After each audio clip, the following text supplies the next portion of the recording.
စမ်းရည်မိုးဆက်စရာလိုတပင်မင်းသားကြီးတွေနဲ့ပြဿနာမဖြစ်ပဲဇမ်းမင်းသားကြီးတွေရဲ့အသေးကျော်အလားလာရှိတဲ့အောင်စပူ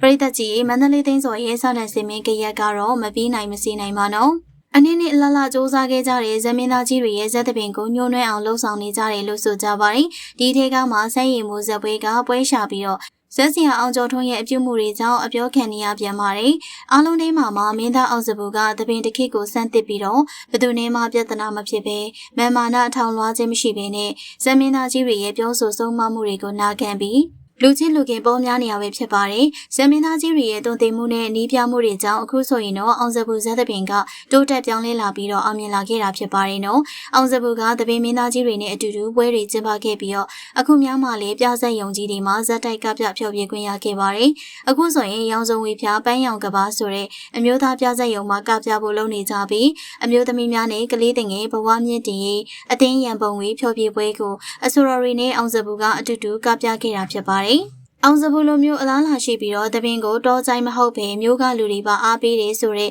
သက်သေပါပြသခဲ့ရကြောင်းအောင်စပူရဲ့စံကတော့မိုက်ပါတယ်ဒီတော့ပရိသတ်ကြီးဇမ်မင်းသားကြီးတွေရဲ့ချစ်ခင်မှုကိုရခဲ့တဲ့မင်းသားအောင်စပူပေါ်မှာမှတ်ချက်လေးတွေကိုပြောပြခဲ့ပါအောင်ရှင်